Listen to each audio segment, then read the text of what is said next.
하나님 말씀 봅니다. 고린도후서 1장 3절에서 9절 말씀인데요.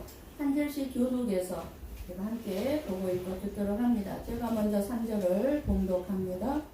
찬송하리로다. 그는 우리 주 예수 그리스도의 하나님이시요 자비의 아버지시요 모든 위로의 하나님이시며 우리의 모든 환난 중에서 우리를 위로하사 우리로 하여금 하나님께 닿는 위로로서 모든 환난 중에 있는 자들을 능히 위로하게 하시는 이시로다. 그리스도의 고난이 우리에게 넘친 것 같이 우리가 받는 위로도 그리스도로 말미암아 넘치는도다. 우리가 환난 당하는 것도 너희가 위로와 구원을 받게 하려는 것이요 우리가 위로를 받는 것도 너희가 위로를 받게 하려는 것이니 이 위로가 너희 속에 역사하여 우리가 받는 것 같은 고난을 너희도 견디게 합니다. 너희를 위한 우리의 소망이 견고함은 너희가 고난에 참여하는 자가 된 것 같이 위로에도 그러할 줄을 알미라. 형제들아, 우리가 아시아에서 당한 환난을 너희가 모르기를 원하지 아니하노니 힘에 겹도록 심한 고난을 당하여 살 소망까지 끊어지고 함께 봅니다. 우리는 우리 자신이 사형 선고를 받을 줄 알았으니 이는 우리로 자기를 의심하지 말고 오직 죽은 자를 다시 살리시는 하나님만 의지하게 하심이라. 아멘. 아멘. 오늘 이 시간에는 우리 고배 성보교를 끊임없이 기도해주고 여러분 한 분 한 분을 위해서 늘 기도하고 계시는 우리 임명설 목사님께서 저와 여러분에게 위로와 소망의 하나님이라는 말씀의 제목으로 가지고 정말 저와 여러분에게 아마 이 말씀이 우리에게 필요한 말씀이어서 아마 준비케 하시고 오신 것 같아요. 그래서 너무 기대가 되고 제가 기대가 된 것만큼 여러분들도 큰 기대를 가져도 될 것을 믿습니다. 이 시간에 우리 임영설 목사님 나오셔서 귀한 생명의 말씀 전해주시겠습니다.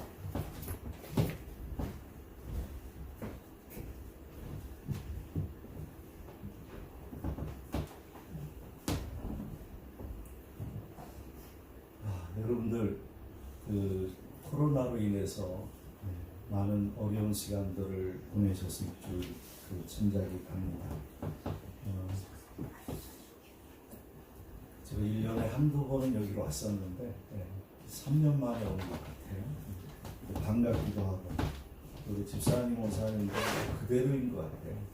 새로 보이는 분들도 계시고 함께 하나님 앞에 이렇게 예배를 드릴 수 있는 시간이 돼서 너무나도 반갑습니다. 이 세상에 고난 없는 사람, 또 고생 없는 가정, 또 고통이 없는 인생이 과연 있을까요? 항상 매일 좋고 편안한 일만 계속해서 반복되는 삶을 사는 사람이 과연 있을까요?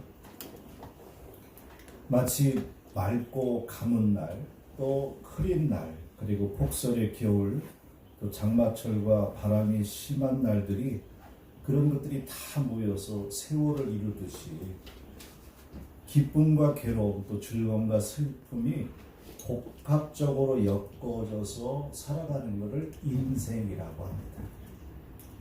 어제 고베를 오래간만에 찾아와서 날이 너무 좋았습니다. 화창한 날씨에 한국보다 미세먼지도 없고 그리고 회창한 날, 따뜻한 봄날과 같은 가을을 맞이하면서 그냥 제 입에서 저도 나오는 소리는 참 좋다 그랬습니다. 아침 일어나 보니까 비가 오기 시작합니다. 비가 오면은 교회 오기 싫어지는 사람이 꼭 있어요.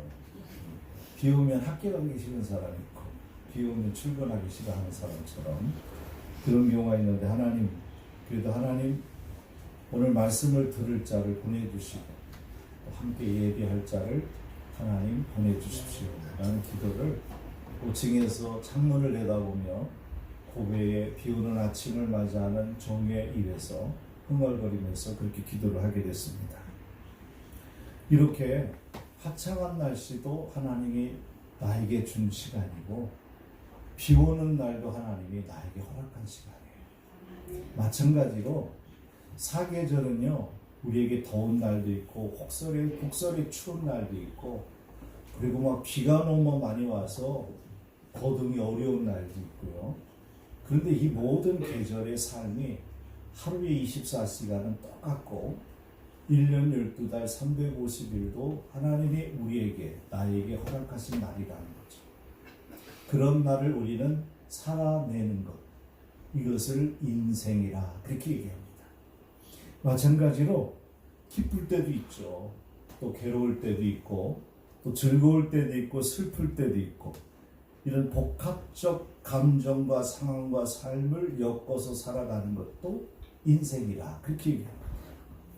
괴롭고 아픈 것을 고통이라고 하고요, 심히 번민하는 것을 고민이라고 하고, 또 어렵게 수행하는 과정을 고행이라 이렇게 얘기합니다. 힘들어 공부하는 것을 고학이라고 하고, 어려운 난관을 고난이라고 하는데, 지금까지 제가 열거한 이 모든 단어들을 하나의 단어로 새롭게 종합해 보면 한마디로 이런 것들을 고생이라 이렇게 얘기합니다. 그래서 인생에 살아가는 것은 어떻게 보면 고생하는 시간이에요. 고생의 길을 가는 거예요. 성경도 보면 고생이라는 말과 환난이라는 말, 또 고난이라는 말이 참 많이 나옵니다. 우리에게 생명의 말씀이란 이 하나님의 말씀이 이런 단어를 넣고 평화와 축복과 사랑과 은총만 가득 담겨져 있으면 얼마나 좋겠어요. 그런데 생명의 말씀이라는 하나님의 이 말씀, 우리가 인생의 여정을 걸어가며 마치 광야의 길을 가면서 가나안까지 갈 때에 갈 바를 알지 못하던 사람들에게 내비게이션이 있었는데, 그게 바로 레위 제사장들이 짊어지고 앞서서간 법궤, 언약궤인 것처럼 우리의 삶의 인생이 하나님께서는 천국까지 가는 그 과정 속에 어떤 사람은 70년 살고 어떤 사람은 80년 살고 또 인생이 100년을 사는 사람도 있어요. 장수하면서. 또 어떤 사람은 어린아이인데도 불의의 사고로 일찍 생명을 잃어버리는 경우도 있어요. 내가 오래 살고 짧게 사는 것은 큰 의미가 없어요. 어떻게 무엇을 위해 살았느냐라는 것이 중요한 거죠. 왜냐하면 광야를 가는데 제가 이스라엘에 가서 시내산에 올라갔다가 내려가지고 시내산에서 우리 일행들에게 제가 예배를 진행했어요. 모세 할아버지가 거기를 어떻게 올라갔을까? 아주 힘든 시간을 4-5시간 걸려서 정상에 올라가서 아침을 맞이했는데 그 해가 떠오르는데 펼쳐지는 그 깜깜했던 산이 그 붉은 그 돌산으로 비춰질 때에 주 하나님 주신 모든 세계 찬양이 저절로 나왔어요. 그러면서 거기서 내려와 가지고서 그 타바 국경을 지나서 쭉 올라가서 여리고를 향하여서 들어갔는데, 그 이유는 이스라엘 사람들의 그 출애굽의 여정을 따라가는 프로그램에 동참했기 때문이었어요. 그 길을 걸어가면서 하나님이 우리에게 준 의미의 메시지는 우리는 광야의 삶을 지금 살고 있는 거예요. 애국은 죄의 삶이었다면 거기서 건짐을 받은 것은 그리스도의 보혈의 은총이고, 그 다음에 홍해를 걷는 것은 그리스도를 나의 구주로 고백한 자에게 주는 세례식이라면, 그들이 구원을 받고 나서 3일 동안 드린 예배가 있는데 그게 경배와 찬양 예배였어요. 구원받은 사람이 할 수 있는 것은 하나님을 찬양하는 거예요. 그리고서 40년을 걸었는데, 사실은 저도 거기를 가봤지만은 차로 가니까 2시간이면 가는데 걸어서 가도 일주일, 좀 나이 먹으신 분이나 어린아이들은 보름이면 갈 수 있는, 평균적으로 열흘이면 갈 수 있는 길을 40년 동안 하나님 트레인 코스로, 그리고 그 과정에 많은 연단과 시련을 겪게 해요. 목적이 있었죠. 하나님이 택한 백성들을 왜 그렇게 힘들게 했을까요? 왜 고생을 시키고 고난을 시키고 환난을 당하게 했을까요? 이름 모를 이들이 공격을 받고 낮에는 더위와 밤에는 추위에 시달리는 것이 이스라엘의 광야였어요. 이집트의 광야였고, 저도 가봤지만 밤에는 파카 잠바를 입었어야 됐고 낮에는 반팔로 생활해야 될 기후의 변화가 심한 그런 곳이었어요. 그 길을 왜 가게 했을까? 목말라서 불평했을 때에 반석에 샘물을 터쳐서 생수를 주시고, 배고파서 그들의 생계를 유지할 수 없는 상황과 여건 속에 있는데 만나를 매일 내려주시고, 단백질을 섭취하기 위해서 매출하기를 주시고, 그래서 요단강을 건너 이스라엘이 가나안 땅에 도착하게 하신 하나님의 프로그램 속에는 왜 그렇게 했을까라는 그 환난과 고난과 역경의 삶인 광야는 한 가지 메시지가 있었어요. 너희들의 인생의 삶은 고생의 고난의 삶인데 나 여호와 하나님만 바라봐라. 나를 의지하고 바라보면 가난이 열린다. 우리 인생을 살아가면서 힘들고 어려운 삶을 살다가도 하나님을 바라보고 살면 천국에 도달하게 된다는 거예요. 천국에서 우리의 본 삶은 시작될 거예요. 이 땅에서의 삶은 나그네의 삶이라고 성경이 얘기했어요. 잘 살고 못 사는 개념은 큰 의미가 없어요. 가난한 사람의 삶은 좀 불편할 뿐이에요. 제가 운동을 새로 시작한 운동이 있는데 그 운동을 하다가 제가 팔을 좀 다쳤어요. 특별한 다친 것도 아니고 골절도 아닌데 왼쪽 그 팔이 여기가 근육이 파열됐어요. 이게 굉장히 오래됐어요. 근데 낫지를 않아요. 기도해도 안 낫고 신경외과 가서 치료받아도 안 낫고 그 다음에 침을 맞아도 안 나요. 왼쪽으로 자다 보면 여기 아파가지고 다시 깨요. 그런데 내 팔이 아프다고 해서 내 소망이 끊어지진 않아요. 팔이 아프다고 해서 내가 죽을 것 같다는 생각을 안 들어요. 그냥 다소 조금 불편할 뿐이에요. 근데 인생의 삶 자체가 불편한 거예요. 불편한 게 인생의 삶이에요. 그걸 이상하게 생각하거나 거부할 필요는 없어요. 그냥 받아들이는 거예요. 그리고 그것 때문에 나에게 주는 유익이 뭘까를 생각하는 거죠. 그것이 현명한 지혜예요. 그래서 성경에는 이렇게 많은 고난에 대한 얘기가 많이 서술되어 있고 또 이야기하고 있습니다. 세상에 살다 보면 내가 잘못하거나 실수해서 나 때문에 고난이 오는 경우도 있고 타인이나 가족이나 혹은 예수님 때문에 겪는 고난도 있어요. 내가 잘못해서 겪은 고난은 인과응보라 해가지고 내가 감당하면 되는데 다른 사람 때 오는 고난은 왜 나는 이런 고난을 겪어야 되지? 내가 11조도 드리는데 왜 내가 경제적 축복이 없고 계속 쪼달리는 삶을 살아야 되지? 내가 하나님께 예배도 드리고 열심히 사는데 왜 내가 몸이 아파야 되지? 우리 목사님이 걱정하시는 것 중에 우리 교인들이 목사님이 이제 세월이 흐르니까 저부터도 나이가 자꾸 많아지니까 여기저기 아픈 사람들이 많아요. 근데 괜찮아요. 나이 먹으면 아파야 되는 거예요. 나이 먹었는데 안 아프면 죄져요. 주태를 부리게 돼요. 근데 나이를 먹으면 아픈 거예요. 왜 아프냐면 갈 때가 자꾸 다가오니까 아픈 거예요. 그리고 나이가 먹으니까 천국을 바라보고 소망을 가지고 예수님 의지하며 살으라고 아픈 거예요. 살 날이 많지 않으니까 주님 바라보고 천국 준비하라고 아픈 거예요. 그러니까 아픈 것조차도 우리에게는 은혜고 감사해요. 그렇게 생각을 바꾸고 사시기를 바랍니다. 근데 그리스도 때문에 당하는 고난은 나이가 먹던 전부 누구에게나 옵니다. 근데 그 고난은 영광의 상급으로 천국에 쌓여지는 거예요. 여러분 어떤 우리 교인 중에서 목사님 내가 기도를 계속 했는데도 응답이 안 와요. 내가 무슨 기도를 했는데 응답이에요. 성경이 그랬잖아요. 내 구하라 주실 것이요 찾으라 만날 것이요 두드리라 열릴 것이라 했는데 구하여도 얻지 못한 것은 내 욕심으로 정욕을 쓰려고 잘못 구합니다.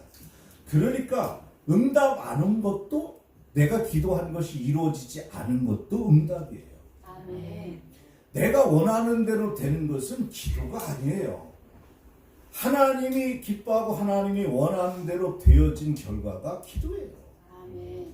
그렇기 때문에 기도의 응답은 내가 소원한 대로 이루어지는 것도 감사하고 거절당한 것도 감사한 거예요. 아멘. 본문에는요, 위로라는 말을 제가 이 성경 본문을 선택하면서 3절부터 7절까지만 봐도 위로라는 단어가 엄청 많이 나옵니다. 10번 나와요. 위로라는 말이. 근데 위로라는 말을 쓴 이 사도 바울이 아무 문제가 없고 편안하고 그가 스펙이 굉장히 좋은 사람이거든요. 그 사람은요, 율법자 중에 율법자고 바리새인 중에 바리새인이고 가말리엘 가문의 출신의 수학을 했고요. 그다음에 로마의 시민권까지 갖고 있는 사람이에요. 근데 그랬을 때 그는 사람에게 위로자가 되지 않고 매일 사람을 괴롭히고 교회를 핍박하고 예수 믿는 사람을 힘들게 하는 핍박쟁이였습니다. 그런데 바울이 자기 모든 삶을 포기하고 하나님께 다 배설물처럼 내려놓아 버리고 나서 때로는 복음 전한다고 매도 맞고 오해를 당해서 감옥에 가기도 하고 굶고 찬 제가 이스라엘 가봤더니요, 이스라엘의 감옥은 다 반지 하나 지하예요. 찬 습한 바닥에서 굉장히 힘들고 막 뼈마디 삭신이 쑤시는 그러한 고통 속에 머물고 있어요.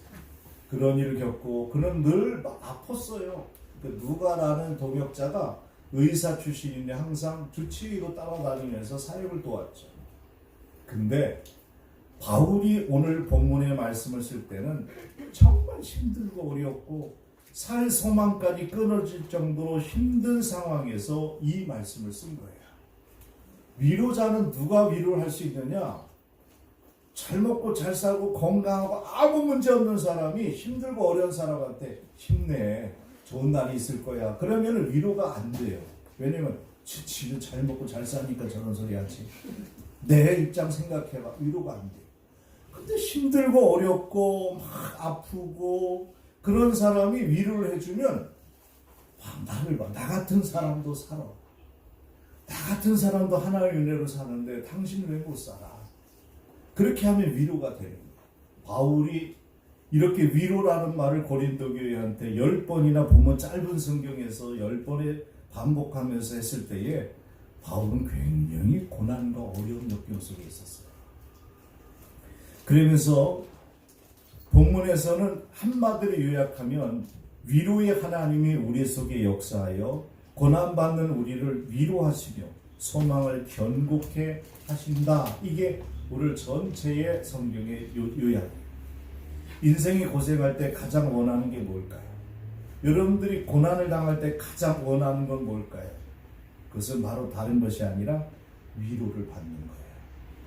위로를 받아야 치유가 돼요. 위로를 받아야 내가 마음이 평안해져요.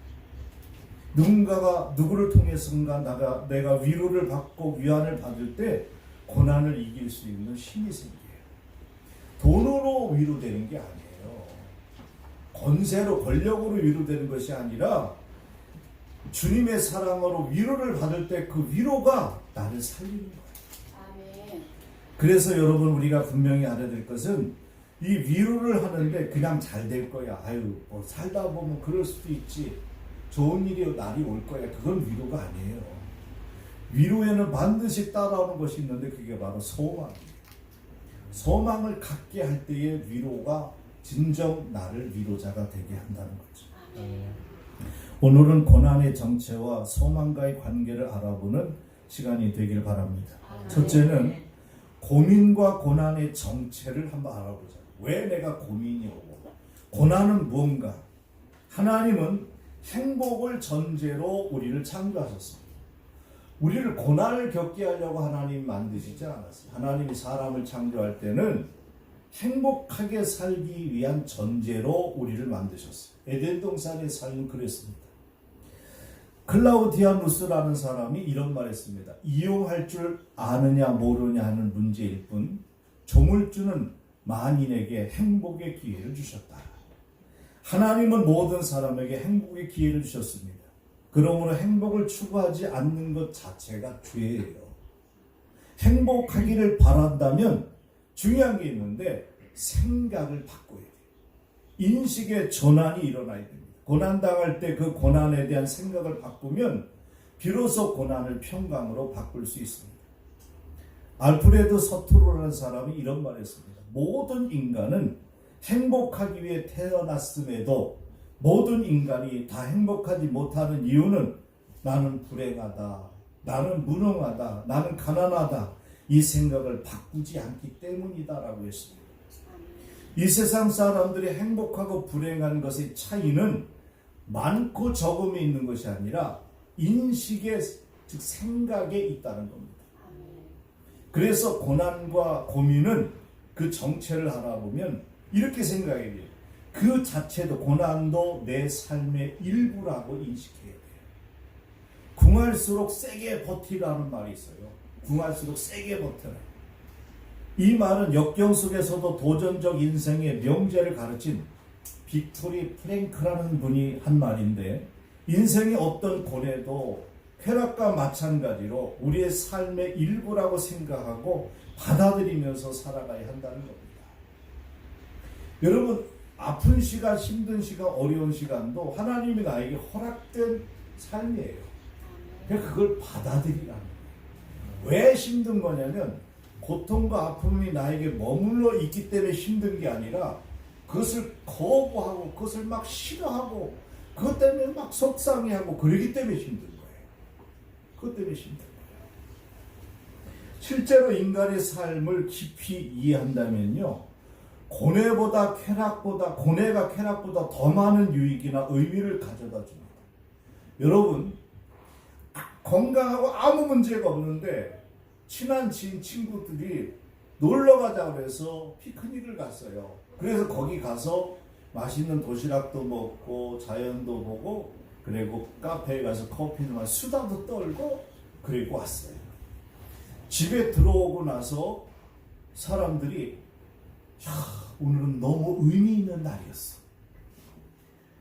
커피의 맛도 의미가 있고 도시락의 맛도 의미 있고 너무 좋았어. 나는 오늘 친구들하고 모여서 수다 떤 것 때문에 나는 이제 살맛이 나. 이런 사람은 없어요. 거기에는 의미가 없습니다. 인생에 의미가 없습니다. 그래서 시편 119편 71절에 보면 고난 당하는 것이 내게 유익이라. 여러분 다윗은 고난을 엄청 많이 욥 이상으로 고난을 겪은 분인데 다윗이 고난을 겪고 나면서 이런 얘기합니다. 고난을 당하는 것이 내게 유익이라. 이로 말미암아 내가 주의 윤례를 배우게 되었나이다. 고난이 없었으면 하나님의 뜻도 깨닫지 못하고 하나님의 윤례를 배우지 못했을 뻔했는데 고난이 오고 나서 그것 때문에 고민하고 기도하고 하나님께 물어보고 하나님을 의지하고 땡깡놓다 보니까 거기에 대한 하나님의 뜻과 윤례를 깨닫게 된다는 거예요. 고통이나 죽음의 질병, 고뇌를 우리의 삶에서 모두 제거하고 싶죠? 제거하면 인생의 모습이나 형태를 없애버린 것과 마찬가지가 됩니다. 여러분, 저희 사돈이 둘째 그 사돈이 그 병원장이었는데 지금 천국 갔어요. 간암으로다가. 그래서 마음이 아팠는데 안수 집사님이셨는데 근데 그분이 그런 얘기를 해요. 저는 몸이 제가 멀쩡해 보이냐. 우리 집사는 여기 있지만 항상 당신은 등치도 괜찮고 멀쩡해 보이는데 왜 이렇게 매일 아프다 그러냐고. 그래서 제가 저기 쑤시고 아파요. 제가 7년 전에도 마비가 와가지고서 지금도 후유증 때문에 온전하지를 못해요.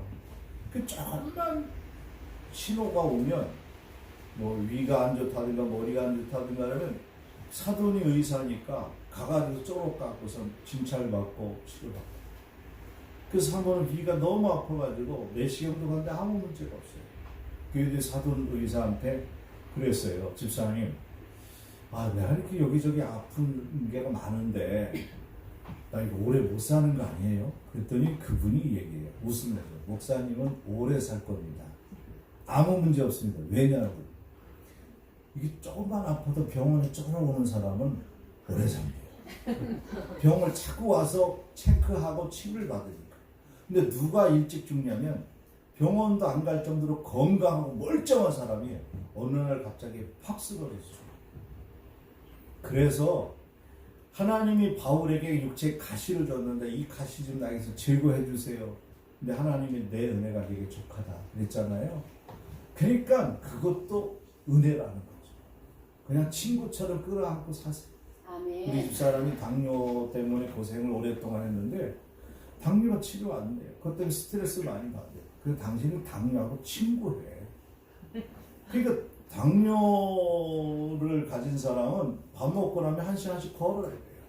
어제도 여기서 밥 먹고 여기 사우나하고 그 다음에 그 바닷가 길을 갔다가 트레이킹 코스를 해서 1시간 걸었어요. 너무 기분 좋더라고요.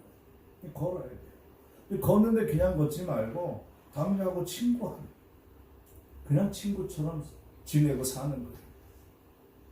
이렇게 생활할 때에 우리는 바로 보세요. 고통과 죽음과 질병, 고뇌가 아무것도 없이 나에게 없어지면 행복할 것 같죠. 모든 것이 다 깨끗해질 것 같죠. 인생의 모습의 형태가 없어지는 것 같은 거예요. 고통은 우리 인생의 본질적으로 속해 있는 것이고, 인생의 참 의미를 발견하기 위해서는 오히려 고통을 창조적으로 이용할 수 있는 확신을 가질 때 온갖 고통을 능히 이겨낼 수 있는 겁니다. 그래서 고민과 고난과 환난의 정체성의 첫 번째 고통도 나의 삶의 일부로 받아들이자. 왜? 계속 그렇게 살까 아니에요. 잠깐 데리고 사는 거예요. 두 번째는 부정적인 선입견입니다. 어떤 여자가 남편이 2번이나 사별됐어요. 참 불행한 여자죠. 결혼했는데 남자가 죽었어. 2번째 재혼했는데 또 죽었어. 그 3번째 남자하고 결혼했는데 믿음직한 남자하고 결혼해서 사는데 남편이 이 아내를 갖다가 지극한 마음으로 사랑해 줬어요. 그런데 행복에 겨워야 될 이 부인이 자꾸 몸이 약해지고 얼굴마저 창백해지는 거예요. 보다못해 남편이 물었습니다. 여보, 어디 불편한 데 있는 거야? 왜 그러는 거야 당신? 뭐 때문에 그래? 그랬더니 이 부인이 뭐라 하냐면, 아니에요, 단지 제 마음의 병이에요. 이에 진실한 남편은 자신이 잘못해주는 것이 아닌가 생각하고 어떻게 더 사랑해주면 되겠느냐고 부인에게 대답했더니 이 부인이 끔찍한 말을 했어요. 당신이 또 죽으면 나는 어떡해? 남편이 죽었어요? 안 죽었잖아요. 사랑하는 남편이 옆에 있는데 당신이 또 죽으면 나는 어떡해? 걱정 때문에 몸이 말라가는 거예요. 걱정이 나를 죽이고 있는 거예요. 선입견이 긍정적인 방향으로 갈 때, 부정적인 쪽으로 갈 때의 차이는 엄청납니다. 우리의 고민과 고난은 이런 부정적인 측면에서 나올 수 있습니다. 로버트 슐러 목사님이 책에 이런 말이 있습니다. 한 부인이 시장에 나와 고기를 사는데 매일 작은 고기만 사는 거예요. 작은 고기만 사가는 거예요. 그래서 상인이 부인은 왜 올 때마다 작은 고기만 조금 사가냐고 이렇게 물었어요. 그랬더니 부인이 뭐라고 그랬는지 아세요? 우리 집 후라이팬이 작아요. 우리 집 후라이팬이 작으니 큰 고기를 가지고 못 구워 먹으니까 작은 고기만 산다. 그러자 상인이 그 부인에게 이렇게 말했습니다. 부인, 고기를 사기 전에 프라이팬을 바꾸세요. 무슨 얘기입니까? 선입견이 바뀌면 세상이 달라집니다. 성경에는 이런 말이 있어요. 그 심리학자 연구를 먼저 말씀드리면, 사람이 불안해하고 염려하고 고민하는 것 중에 90%는요 전혀 일어나지 않은 일이에요.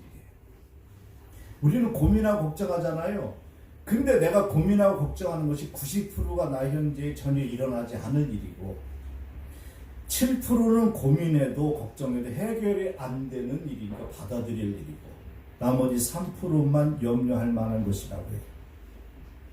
근데 우리는 일어나지 않은 일을 가불해서 땡겨가지고 걱정하고 있는 거예요. 성경에는 빌립보서 4장 6절에 보면 아무것도 염려하지 말고 다만 모든 일에 기도와 간구로 너희 구할 것을 감사함으로 하나님께 하리라.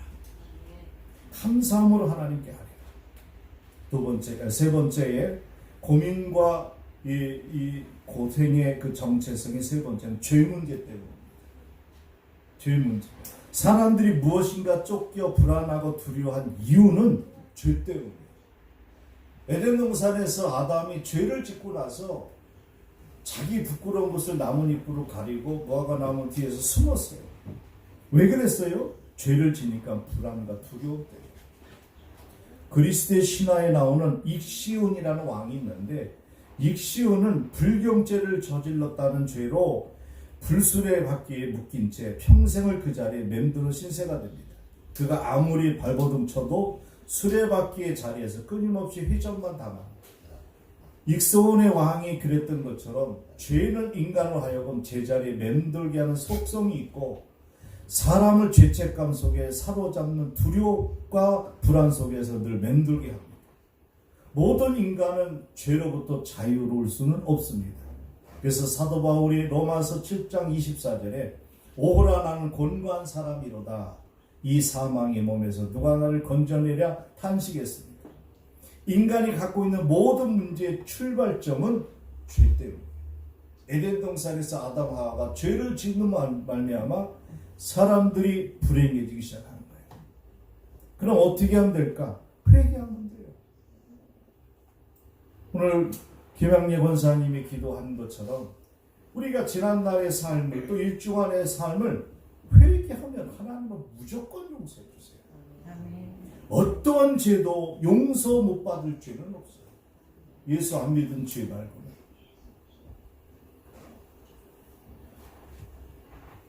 고난의 정체는 이렇게 삶의 일부를 받아들이는 것이고 고난을 부정적인 선입견을 바꾸는 거고 죄를 회개하는 겁니다. 큰 두 번째, 고난에서 위로를 받는 길. 그럼 어떻게 위로를 받을까? 고난에서 위로받는 길은 고난을 고난으로 보지 않고 더 큰 발전의 지름길을 보는 겁니다.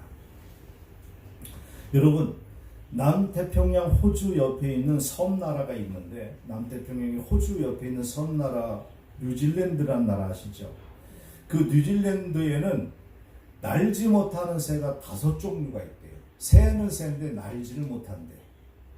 그들이 왜 날지 못할까 확인하고 연구해 봤더니 그 섬에는 새를 해치는 다른 동물이 없대요. 심지어는 독사도 독이 없대요. 그래서 새들이 굳이 공중을 날아다니면서 살 필요가 없대요. 그러니까 나를 이유가 없는 거야. 그냥 가지에서 땅으로 다니면서 곤충이나 먹이를 주워 먹고 찾아 먹으면서 살아도 충분히 사는데 뭐로 힘들게 날아다녀. 날질 않는 거야. 그러다 보니까 날개는 있어도 날지 못하는 새가 5종류가 있대요. 안일주의는 삶을 무기력하게 하지만 나에게 작은 조금씩 오는 시련은 고난은 새를 날아가도록 하는 거예요. 이렇듯 고난은 우리의 삶을 높이 끌어올릴 수 있는 필수 요소라는 겁니다. 극심한 고난을 이겨내는 비결은 하나님을 의지하는 겁니다. 바울이 아시아에서 당한 환난 8절에 오늘 본문에 보면 자기가 환난을 당했다는데 무엇 때문에 환난 당했는지를 얘기를 안 해요. 입이 무거우신 분이었나 봐. 말을 안 해. 근데 다른 성경에 보면 사도행전 19장 23절 이하의 말씀을 참조해 보면 에베소에서 이런 일을 겪어요. 에베소 지역에 갔더니 에베소 교인들이 우상 숭배를 하는 거야.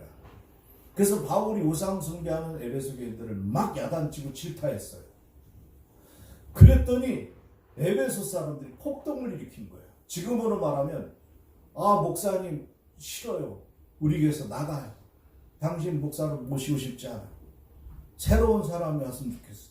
난 그런 일을 겪은 거예요. 또 하나 바울이 고린도에서 있었던 일인데 바울이 이런 얘기를 했어요. 내가 마게도냐를 거쳐서 고린도에 방문을 할게. 그리고 고린도에 방문했다가 다시 유다로 갈 거야. 그렇게 스케줄을 고린도 교인들한테 미리 얘기했습니다. 고린도 교회는 바울 선생님이 자기네 교회로 올 줄 알고 기다리고 있었는데 안 오셨어요. 그래서 고린도 사람들이, 교인들이 어떻게 사도가 오늘날은 어떻게 목사가 거짓말을 해? 온다고 약속도 안 지키네? 불평불만을 했어요. 그때 바울이 얘기를 해요. 내가 당신들 분명히 얘기했는데 하나님이 진실한 것처럼 나도 여러분 앞에 진실했다. 내가 가려고 한 것은 육신의 생각적인 계획을, 스케줄을 잡은 거였던 거더라. 하나님은 그 길을 막으셨어. 하나님이 가지 못하게 하셨기 때문에 못 간 거지. 내가 가기 싫어서 안 간 건 아니다. 근데 교인들은 그것을 이해를 못한 거예요. 목회자가 가장 힘들 때는 언제인지 아세요? 먹을 게 없어서 힘든 목회자는 없어요. 내가 몸이 아파서 힘들다고 생각하는 거 잘 안 해요. 그죠? 근데 언제 힘드냐? 여러분들은 단순하고 그것 때문에 뭘 그래요, 목사님이 그러면 어떻게 해요? 그러는데 안 그래요. 목회자가 제일 힘든 것은 교인들이 오해할 때, 교인들이 진실을 알아주지 못할 때. 나는 그게 아니고, 나는 부모님, 어머니의 심정으로 권유했고 말씀으로 양육하고 바르게 신앙하고 바르게 살라고 가르친 건데, 그것을 목사가 나를 치는 설교를 했다, 까는 설교를 했다고 오해를 할 때에 목회자는 절망해요. 그리고 막 살고 싶지 않을 정도로 힘들어요. 바울이 그런 일을 겪고 나서 뭐라고 하냐면, 우상숭배 신앙은 하나님을 진노케 하는 거 벌 받는다. 우상숭배하지 마라. 그렇게 가르쳤는데 자기들이 싫어하는 설교했다고 폭동을 일으킨 거예요. 그랬을 때 바울이 그 일로 인해서 너무 힘들어가지고 오늘 8절에서 9절 말씀을 쭉 이어서 보면 너무 얼마나 힘든지 살 소망이 나에게 끊어졌다. 살 소망이 끊어졌다는 것은 죽고 싶다는 거예요. 죽을 것처럼 힘들다는 거죠. 차라리 죽는 게 날 정도로 너무 괴롭다. 그래서 9절에는 그런 얘기합니다. 내가 사형 선고를 받은 것과 같았다. 여러분, 목사님들이 가장 힘든 거는, 저도 목사지만은 다른 것 때문에 힘든 거 하나도 없어요. 교인들이 하나님의 말씀을 믿고 받고 순종하고 아멘하고 실천하고 살지 못할 때 목회자는 힘들어요. 제가 어제 왔더니, 전에도 항상 그런 것처럼 목사님이 내일은 뭐 어디서 식사하고 내일은 누구하고 식사하고 쭉 이렇게 식사 프로그램을 설명하시더라고요. 그래서 어딜 가도 식사 프로그램을 이렇게 인포메이션을 주는 데는 여기밖에 없어요. 근데 제가 그랬어요. 목사님, 제발 교인들한테 이렇게 하세요. 저는 강사가 아니에요. 저는 외부 강사로 보지 마세요. 그래서 제가 이래가도 부족해도 우리 고배성목회 서류상, 행정상 당의장 목사로 돼 있잖아요. 나는 우리 교회, 내 교회에 온 거예요. 근데 교인들이 막 신경 써서 식사 준비하면 물론 고맙죠. 여러분, 그런 말이 있어요. 선지자를 대접하면 선지자의 상을 받는다. 목사님들의 상을 여러분은 받을 수가 없어요. 목사님들만 받는 상이 따로 있어요, 천국에 가면. 근데 받는 유일한 방법을 하나님이 가르쳐 주는데, 목사님을 대접하면 목사님 받을 상을 내가 받는다. 그렇다고 나 지금 대접하라는 게 아니라 그냥 김밥, 박진희 권사님 뭐 김밥집 했다는데 김밥 나 좋아해요. 김밥 먹으면 어떻고 우동 먹으면 그냥 여러분들이 먹는 것처럼 같이 먹으면 되죠. 또 안 주면 제가 나가서 사 먹으면 되죠. 그런 거 전혀 신경 쓰지 마시고 그냥 편안하게 평상시처럼 대해줬으면 좋겠어요. 그런 말씀을 드렸습니다. 여러분, 오늘 본문에서 보면은 이렇게 바울이 죽을 고비를 넘겼는데 주님이 죽음의 위기를 건져주셨고, 그리고 바울에게 준 하나님의 메시지는 너 목회하면서 힘들지, 너 사역하면서 힘들지, 너 인생을 살면서 힘들지. 마지막 성경 구절이 뭐예요? 그런 죽음의 환난을 겪었을 때에 하나님이 그런 의도는 뭐냐? 하나님만 바라보고 의지하라고 그런 거다 라고 결론을 내려요. 아멘. 그러면 다 고난을 당하는 자들이 우리가 위로해 줘야 된다는 말인데, 바울은 6절부터 7절까지 보면 자신이 환난 당하는 것은 고린도 성도들이 위로와 구원을 받게 하려는 것이요, 우리가 위로를 받는 것 다른 사람 형제들을 위로하게 한 것이다, 이렇게 얘기합니다. 우리 6절부터 7절까지 한번 성경 읽어볼게요. 다시 6절에서 7절 시작. 우리가 환난 당하는 것도 너희가 위로와 구원을 받게 하다. 우리가 환난을, 바울이 얘기하는 거예요. 거기 디모데도 같이 있었고, 우리가 환난을 당하는 것은, 내가 환난을 당하는 것은 너희가 위로와 구원을 받게 하려는 것이요. 그러니까 주의 종도는, 목회자들은 환난과 고난의 길을 마다하지 않고 가는 이유는, 내가 고난을 당하고 환난을 당함으로 교인들이 위로를 받고 구원을 받는다면은 그게 하나님의 뜻이니 나는 기꺼이 그 길을 가겠다, 이런 얘기예요. 그 다음에 시작. 우리가 위로를 받는 것도 너희가 위로를 받게 하려는 것이니 쓰다. 내가 그런데 하나님의 위로를 받아. 근데 내가 하나님의 고난 속에서 위로를 받는 이유는 다른 사람도 위로를 받게 하기 위해서 그런 것이다. 그 다음에 시작. 이 위로가 너희 속에 역사하여 우리가 받는 것 같은 고난을 너희도 견디게 하느니라. 위로를 받아야 고난을 견딜 수 있게 된다. 그 위로하라는 거죠. 그 다음, 너희를 위한 우리의 소망이 견고함은 너희가 고난에 참여하는 자가 된 것 같이 위로해도 그러할 줄을 알리라. 우리의 소망이 견고한 이유는 내가 지금 고난을 받은 것처럼 위로도 그렇게 될 것이다. 바울은 그렇게 얘기해요. 이 말은 쉽게 말해서 뭐냐면, 하나님이 나에게 왜 고난을 줬냐면 나처럼 고난당하는 사람을 위로하는 사명자가 되라는 것이에요. 내가 고난을 겪어보지 않고 고난당한 사람을 위로할 수 없다는 거예요. 그러니까 아픈 사람이 아픈 사람. 우리나라 한국 속담이 그런 말 있잖아요. 과부 사정은 과부가 알고 호리의 사정은 호래비가 안다고. 아파본 사람만이 아픈 걸 아는 거예요. 아픈 사람만 아픈 걸 아는 거예요. 고난당한 사람만이 고난을 아는 거예요. 그러니까 하나님이 위로자로 우리를 쓰실 때는 고난을 먼저 주세요. 고난을 통해서 소망 가운데 견디게 하고, 고난을 받은 것처럼 하나님 위로를 받게 되며, 그 위로를 받은 것 같고 또 나처럼 고난당한 사람을 위로하는 사람이 되라고 그렇게 하신 거예요. 그래서 사도 바울이 고난 가운데 교인들을 격려할 수 있었던 것은 하나님의 위로와 하늘의 소망 때문이라고. 밥 먹을 시간이 됐네. 12시간. 바울이 고난당하는, 난 뭐 지금 3년 만에 한번 왔으니까 점심 겁나 뛰고 하지 뭐.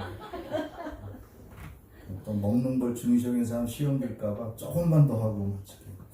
바울이 고난당하는 다른 사람을 위로하는 것처럼 우리도 고난을 이기면 물론 우리 주위에 고난당한 사람을 위로해 줘야 됩니다. 이사야 40장 1절에 이런 말이 있어요. 내 백성을 위로하라. 하나님이 이사야를 선지자로 부른 목적을 얘기해요. 너 왜 내가 선지자를 세우냐면 내 백성을 위로하라고 세웠다. 내 백성을 위로하라. 그리고 위로자가 돼야 돼요. 우리는 다 이런 사명자가 되면 하나님의 종의 반열에 서는 거예요. 그래서 우리는 분명히 가정에서도 나라에서도 또 교회 안에서도 이웃에게도 위로자가 돼야 돼요. 이 세상에요, 위로자가 너무 필요한 세상이에요. 세상 사람들은요, 참된 위로를 할 줄 몰라요. 소망이 없기 때문에. 그러니까 하나님이 우리를 그리스도인으로 삼고 그런데도 고난을 겪게 되고 견디게 하는 이유는 나로 하여금 많은 세상 사람들을 위로하는 위로자로 삼기 위해서. 하나님이 나에게 주신 위로로 다른 사람 위로할 때 위로함을 받은 그 사람이 새로 살맛이 나고 주님을 만나게 되기 때문에. 그래서 고난도 나에게 유익이니라. 마지막 세 번째, 설교 시간에 제일 은혜 받는 타임이 끝으로, 마지막으로 그런 시간이고, 마지막으로 세 번째, 견고한 소망으로 승리하게 됩니다. 이 세상에서 제일 힘 있는 게 뭘까요? 돈, 권세 아닙니다. 내일을 향한 소망이에요. 그러므로 실패감과 열등의식을 버리고 미래의 소망을 개발하는 지혜를 가져야 됩니다. 이것이 축복을 선택하는 길입니다. 미래를 향해 도약할 수 있는 믿음, 우리가 가지고 있는 최대의 자본이에요. 여러분 뭐 이럴 때 나 자본금이 없어서 그런데 아니에요. 자본금은 아버지한테 다 있어요. 금도 내 것이 은도 내 것이 하나님께 다 있어요. 그러니까 우리의 최대 자본은 이 땅의 돈이 아니라 믿음이에요. 믿음이 있으면 새로운 소망을 가질 수 있고, 믿음은 무한한 가능성을 던져주는 능력이 됩니다. 믿음은 뭐냐? 바뀌는 거예요. 내 생애를 하나님께 맡기는 생애 결단하는 게 이게 믿음이에요. 천재로 불려졌던 한 영국의 대학생이 있어요. 젊은 대학생들, 무신론자인데 그는 주로 나약한 사람들이 하나님을 믿으며 그 사람들은 그리스도인입니다 라면서 크리스찬들을 공격해 왔습니다. 그랬던 어느 날 이 젊은이가 사고를 당해서 두 눈을 잃어버려요. 처음에는 하나님을 원망했으나 조금 그 사랑이 젖어들기 시작했고, 그는 십자가에 못 박혀 죽으신 사흘 만에 부활하신 예수 그리스도를 영접합니다. 그때부터 그의 삶이 완전히 달라져. 시각 장애인을 위한 점자 연구를 해서 점자 타이프를 개발하고요. 그 다음에 세계 최초로 점자 성경을 만들어요. 이 사람이 바로 점자 타이프를 개발한 윌리엄 문이라는 사람이에요. 이 윌리엄 문이라는 사람이 고난을 겪지 않았다면 점자 성경은 나오지 않았을 것이고, 그리고 그 사람은 예수를 믿지 못해 지옥 갔겠죠. 그 삶을 바꾼 게 뭐냐? 부활의 믿음이었습니다. 그는 그래서 이렇게 말합니다. 장애 없는 불신앙 삶보다 장애 있는 신앙의 삶이 훨씬 행복하다. 부활의 소망을 가진 사람에게는 장애도 축복입니다. 부활의 소망을 가진 사람은 아픔도 축복입니다. 밀턴은 실명한 상태에서 신라권을 완성했고요. 작가들이죠. 스티븐이라는 사람은 청력을 잃었는데 보물섬을 완성했고 유명한 작품이죠. 부활의 소망은 환경을 초월합니다. 우리의 소망이 헛되지 않기 때문에 어떤 최악의 상황에 처했더라도 가능성을 확신할 수 있는 사람이 바로 크리스천입니다. 그래서 세상이 우리를 어떻게 할 수 없다, 그런 얘기를 성경을 얘기합니다. 하나님의 영광을 위함이란 나의 목적과 나의 계획, 그분의 목적을 놓는 것이 아니라, 그분의 목적이 놓는 게 아니라 그분의 목적을 위해서 나의 목적과 계획을 때로는 과감하게 포기하는 결단입니다. 또한 영광을 위한 대가가 대가로 여겨지지 않고 그냥 너무 하나님의 지금 상태의 은혜가, 나 같은 죄인 구원해 주신 하나님의 은혜 너무 감사해서 그냥 그분 앞에 감격의 눈물을 흘리는 것, 이게 그리스도인의 아름다움입니다. 그러므로 그분의 영광을 위한 삶, 그분에 대한 철저한 신뢰가 없다면 불가능하고 그분의 자비와 긍휼이 없어도 이룰 수 없습니다. 이 길이 바로 십자가의 길입니다. 십자가의 길은 주님의 사랑을 느끼는 길일 뿐이고, 모든 사람들은 이 길을 고난의 길이라고 말합니다. 그러나 그분의 그 십자가의 사랑 때문에 고난이 아닌 그저 나에게 눈물겨운 감사로 넘칠 뿐입니다. 아멘. 주님이 나의 손을 잡고 계시기에 지치고 힘든 순간에도, 고난의 환난에도 그분이 계시기에 그 길을, 꿈을 우리는 버리지 않는 것입니다. 오늘도 여러분이 당하는 고난을 끌어안으세요. 거부하고 그것 때문에 힘들어하고 그러니까 우울증 걸리고 더 힘든 거예요. 나에게 주어진 삶의 일부분이라고 생각하고 받아들이세요. 그리고 거기서 주는 고난의 의미를 찾아내세요. 반드시 보석을 만나게 될 겁니다. 그 주님의 사랑이 나를 숨쉬게 합니다. 그 사랑이 나로 하여금 어떤 고난과 역경 속에서도 또다시 살아가게 하시고 또 다시 시작할 수 있게 하시는 겁니다. 그 사랑 때문에 사는 거지, 물질 때문에 사는 것도 아니고 부귀영화 때문에 사는 게 아니고, 우리의 삶은, 크리스찬의 삶은 그 주님의 사랑 때문에 살아갈 수 있는 거예요. 그러므로 어느 누구도 나를 향하신 주님의 사랑을 끊을 수 없습니다. 그 사랑으로 위로받고 그 사랑에 하나님께 소망을 두고 힘을 내시기를 축복합니다.